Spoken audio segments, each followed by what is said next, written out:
Stop waiting for life to give you a reason to smile. Stop believing happiness is a lucky accident. The truth is, joy doesn't just happen. It's built one choice at a time. Every morning, you wake up with a decision. Let the world dictate your mood, or take control and push yourself to be happy anyway. Today, I'm going to show you how to stop waiting for happiness and start creating it every single day, no matter what life throws at you. Happiness is a daily decision, not a random emotion. You have to stop waiting for the world to hand you a reason to smile, because it won't. Life doesn't owe you calm mornings, easy relationships, or perfect timing. It gives you challenges, pressure, and unpredictability. And what you decide to do with that determines whether you stay stuck or rise above it. Most people confuse happiness with luck. They think, once things get better, I'll feel better. But that's not how it works. The truth is, things get better because you decide to feel better first. You train your mind to see what's right instead of what's wrong. You decide to move even when it's heavy. That's not pretending everything is okay. It's choosing not to let what's broken define your whole day. When you wake up in the morning, you make hundreds of micro decisions without realizing it.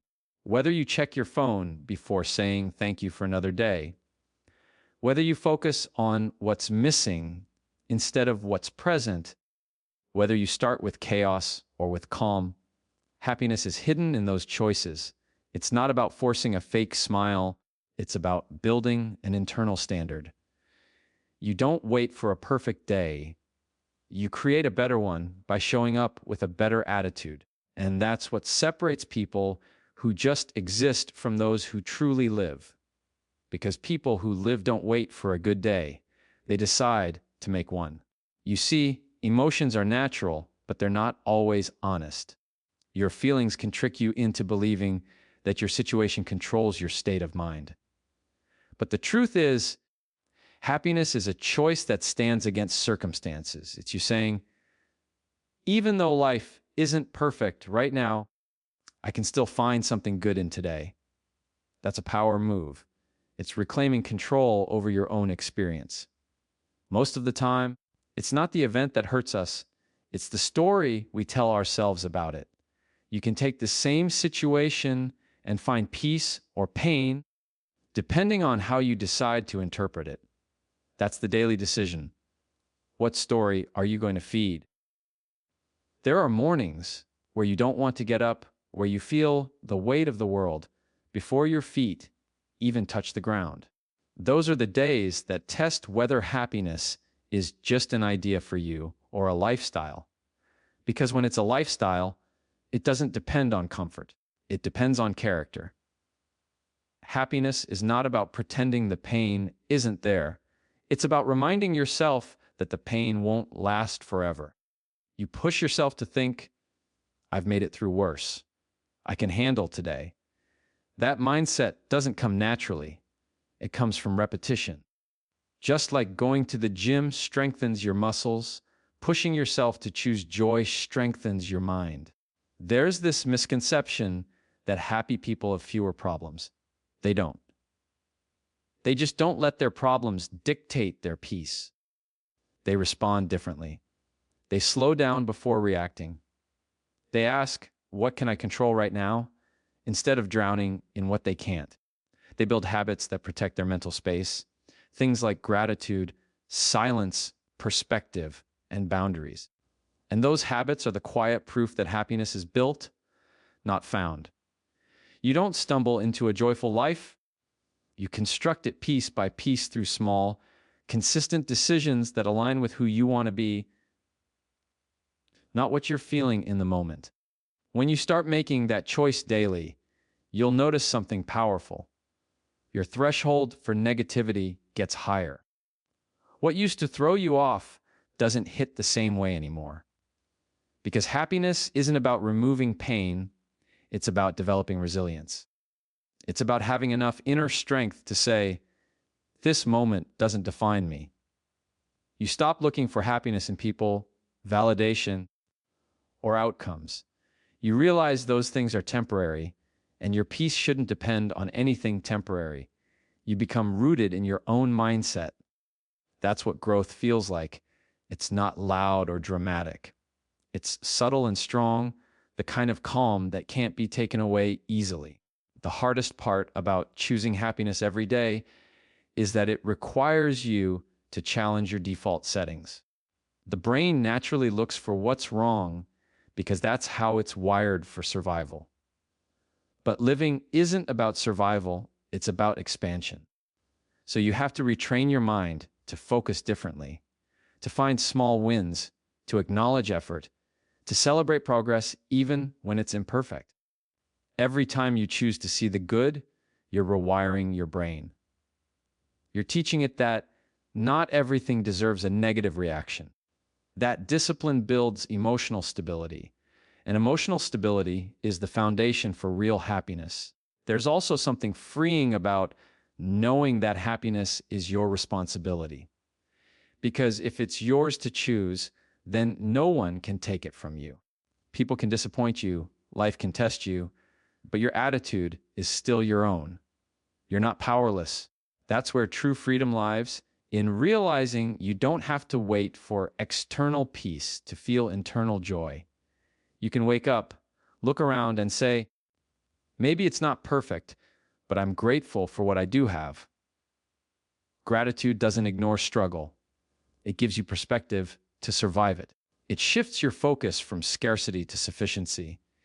And when you live in that mindset long enough, happiness stops being fragile.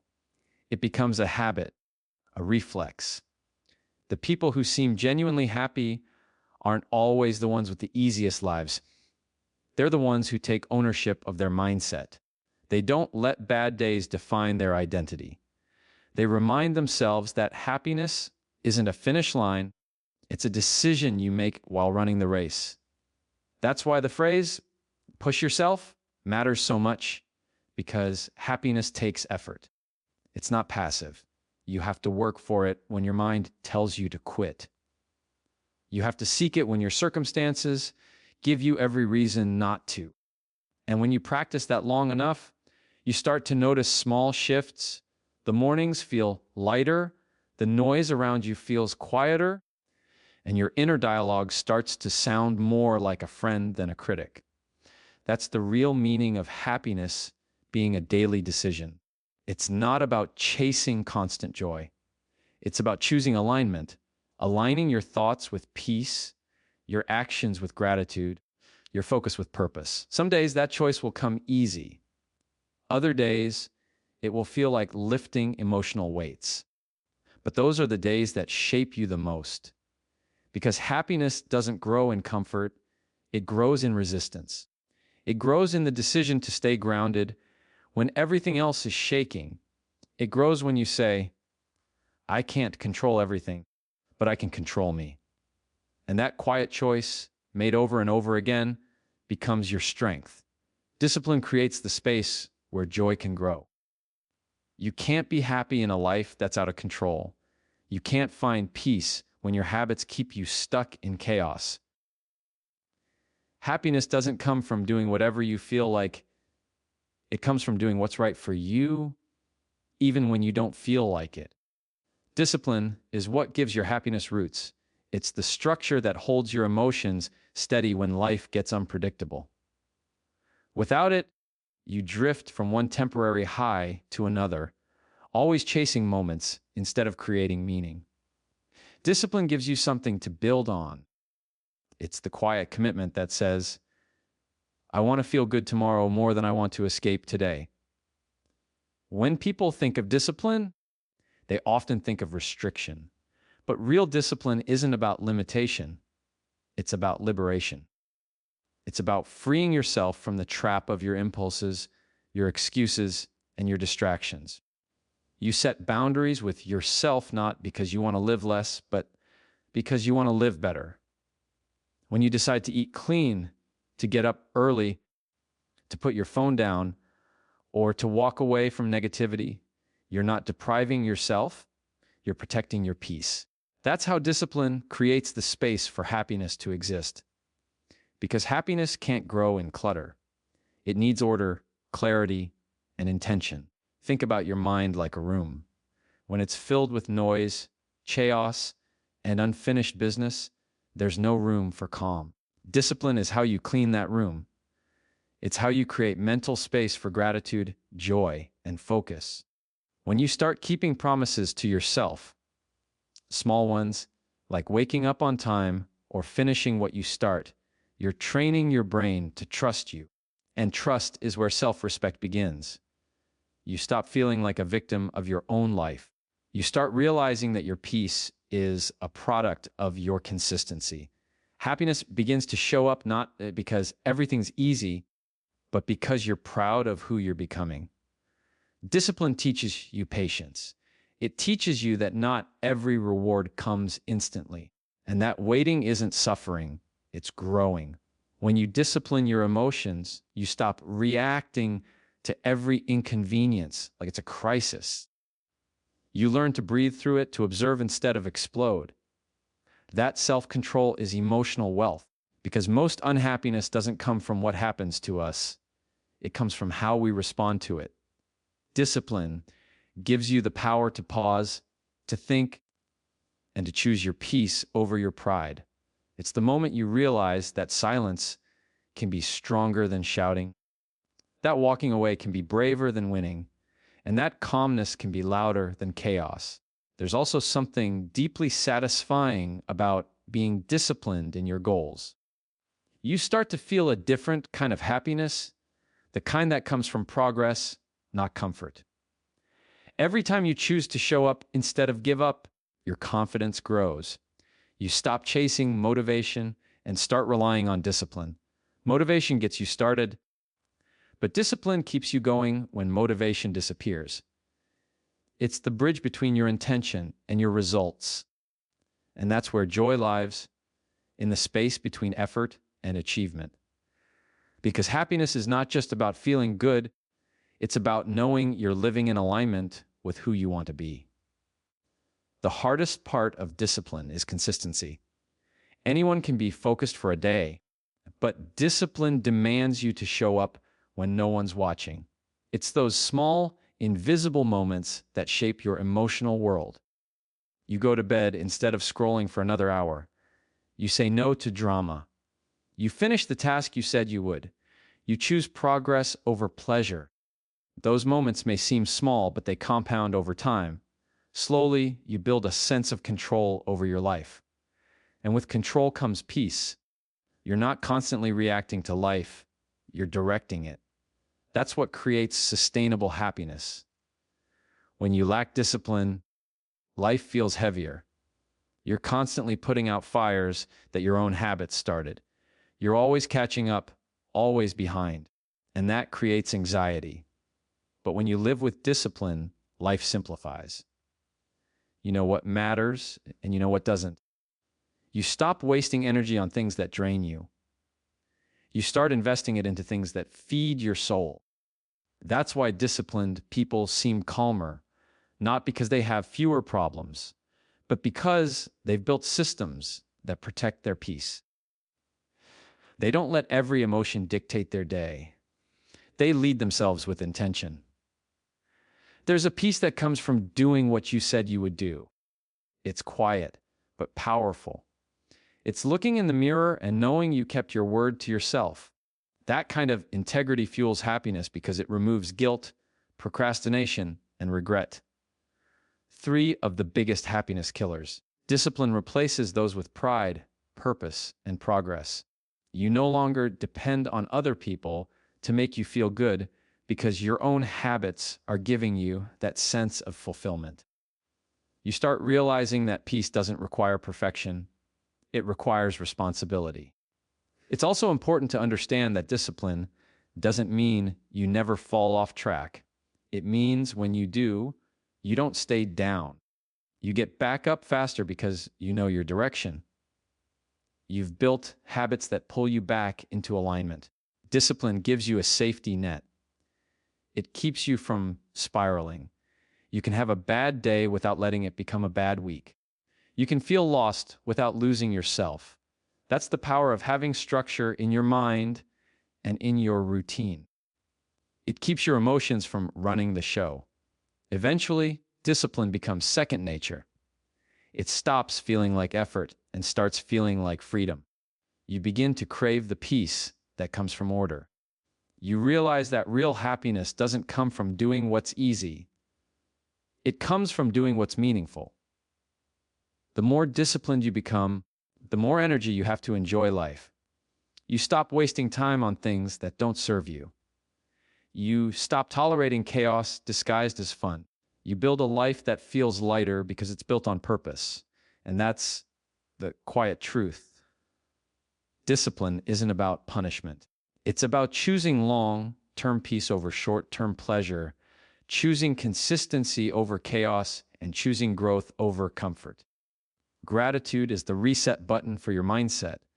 It's one of the simplest tools you have, yet most people overlook it because it feels too small, too ordinary, too easy to ignore. But small shifts compound into massive changes. When you train yourself to notice what's already good, your brain stops obsessing over what's missing. It doesn't mean you ignore problems or pretend life is perfect. It means you're giving your mind permission to breathe, to focus on abundance instead of scarcity. Gratitude is not about pretending. It's about recognizing reality differently, choosing to see the parts of life that uplift you, even amidst struggle. Every morning, your mind is a blank canvas.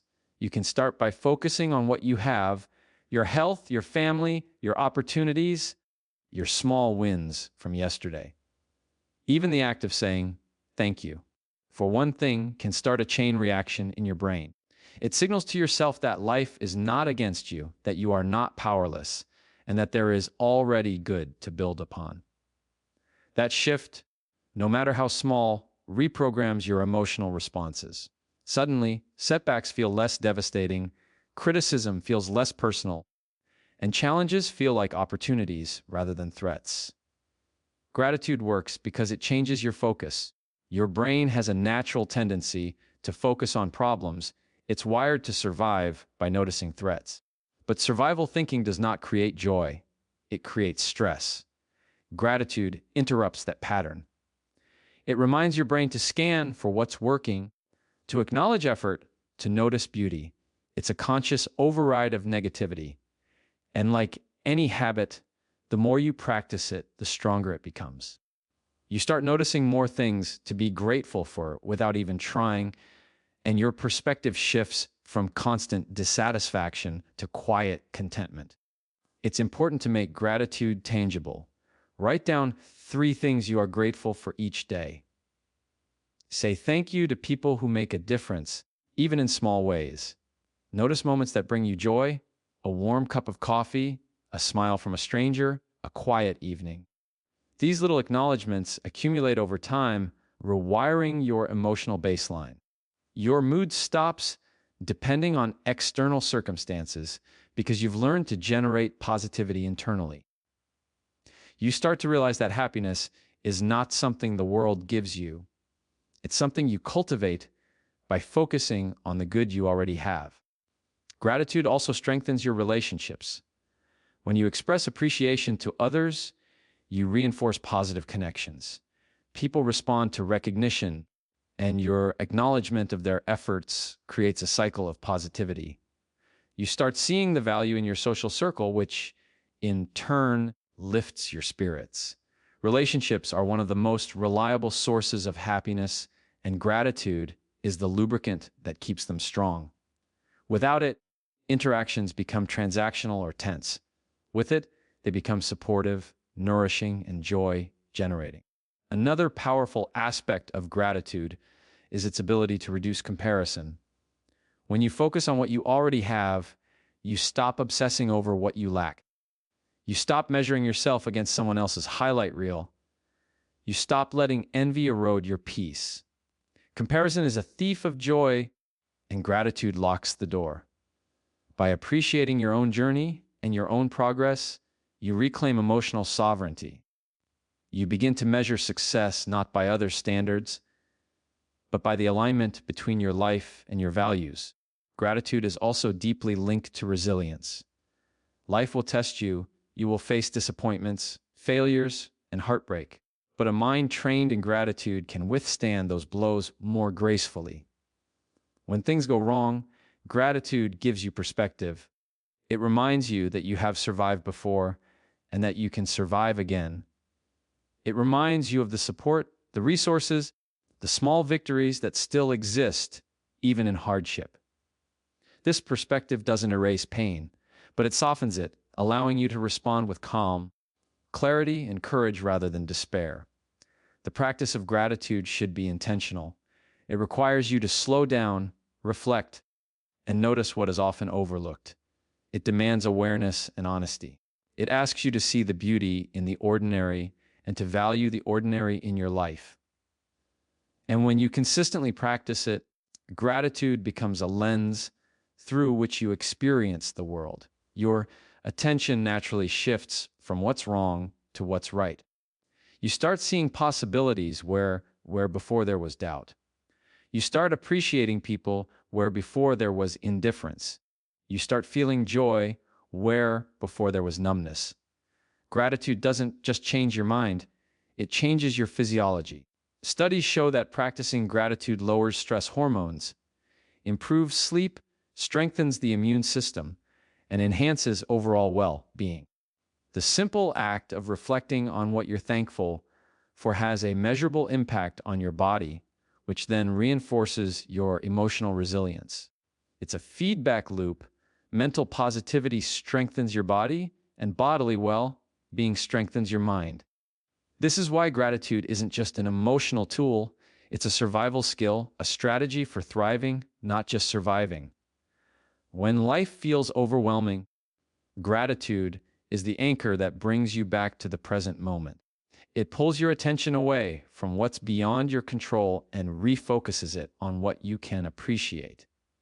The past cannot be changed, and the future cannot be guaranteed, but gratitude grounds you in the here and now. It reminds you that even amidst uncertainty, there is something to value, something to cherish, and something to build upon.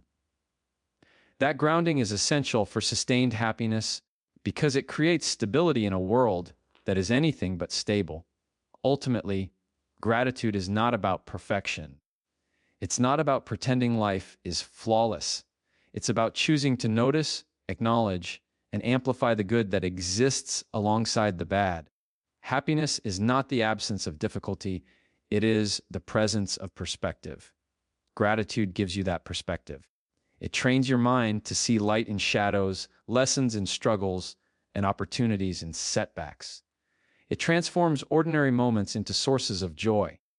And when you make gratitude a daily practice, it becomes automatic. You stop needing reminders because your default is to notice, appreciate, and celebrate the good. When you practice gratitude consistently, you're essentially pressing the reset button on your mindset every day. You're reminding yourself that life is not just happening to you. Life is happening for you. You start seeing challenges as teachers, setbacks as guides, and ordinary moments as gifts. Your mind begins to filter negativity more efficiently and embrace positivity more naturally. You realize that happiness is not something that comes from outside circumstances. It's cultivated internally, nurtured intentionally, and sustained through consistent acknowledgement of the good. Gratitude creates a ripple effect.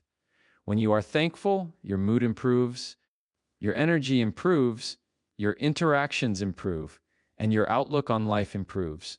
That ripple doesn't stop with you. It spreads to others. You start influencing the people around you positively, reinforcing a culture of appreciation and respect. Happiness grows in that environment because it is no longer isolated, it is shared, multiplied, and magnified. And the more you practice, the more your brain and your life align with the principle that happiness is not found, it is consciously created. Protect your peace by controlling what you focus on. Life is full of noise, distractions, and drama, and if you don't actively choose what to let in, your mind will be hijacked by chaos. Most unhappiness comes not from what happens to us, but from where we place our attention. You can't control the world, but you can control what you allow to occupy your mental and emotional space. That's why protecting your focus is essential. It's like tending a garden. If you allow weeds to grow unchecked, they'll choke out the flowers. Your attention is the soil of your mind, and what you cultivate determines the quality of your life. Every time you scroll endlessly, gossip, or dwell on negativity, you give power to things that don't serve you. You amplify stress, anxiety, and resentment. Protecting your peace requires conscious choices, choosing what media you consume, who you spend time with, and which thoughts you entertain. You decide which voices deserve a seat at your mental table and which ones need to be shown the door. This doesn't mean avoidance or denial. It means prioritizing clarity over clutter. You become selective because your energy is finite and your happiness is worth protecting. Focus shapes perception. If you constantly pay attention to problems, scarcity, or criticism, that becomes your reality. But if you shift attention to solutions, opportunities, and gratitude, your perception changes, and so does your experience. Protecting your peace is an act of mental hygiene. It's recognizing that not everything deserves your attention, and not everyone deserves your energy. By filtering input carefully, you prevent unnecessary emotional drain and create space for growth, joy, and meaningful engagement. Boundaries are a critical part of this process. Saying no is not selfish, it's self-preservation. When you allow toxic conversations, unnecessary obligations, or draining relationships to dominate your focus, you dilute your capacity for happiness. By setting clear boundaries, you create a protective buffer for your mental and emotional well-being. This also trains others to respect your limits, creating a feedback loop of healthier interactions and less conflict. Protecting your peace is not passive, it's an intentional act of self-respect that reinforces your ability to thrive regardless of external circumstances. Your internal dialogue is just as important as external influences. Ruminating on mistakes, comparing yourself to others, or replaying past hurts is like inviting chaos into your mind. Controlling focus means actively redirecting thoughts toward what empowers you. Meditation, journaling, mindful breathing, or simply pausing before reacting are tools that strengthen your ability to manage attention. The more consistently you practice these habits, the more resilient your mind becomes. You create a space where peace is the default and negativity requires conscious effort to penetrate. Protecting your peace also means being intentional with your time. Time is one of the few resources you cannot replenish. Spending it on unnecessary conflict, unproductive arguments, or negative environments is a direct attack on your happiness. Prioritize activities, relationships, and work that align with your values and contribute to your growth. The clarity that comes from purposeful focus reduces stress, improves decision-making, and strengthens emotional stability. You begin to realize that protecting your peace is not a luxury, it's essential for living fully. External events will always happen, but peace is maintained internally. You can't control crises, disagreements, or setbacks, but you can control how much mental bandwidth you allow them to consume. The act of consciously choosing your focus creates emotional immunity. You begin to see challenges as temporary disruptions rather than permanent intrusions. This perspective transforms adversity into manageable experiences and prevents small issues from escalating into major stressors. Protecting your peace allows you to respond with calm, clarity, and intentionality rather than reactivity. Even the people around you affect your ability to maintain peace. Relationships that constantly drain energy, demand attention, or generate conflict are dangerous to your mental well-being. Protecting your peace may require distancing yourself from these influences, even temporarily. This is not rejection, it's preservation. It's recognizing that your emotional state is a priority, and only when your inner world is stable can you contribute meaningfully to others. By controlling what you allow into your space, you maintain clarity, reduce stress, and strengthen resilience. Technology and information overload also threaten peace.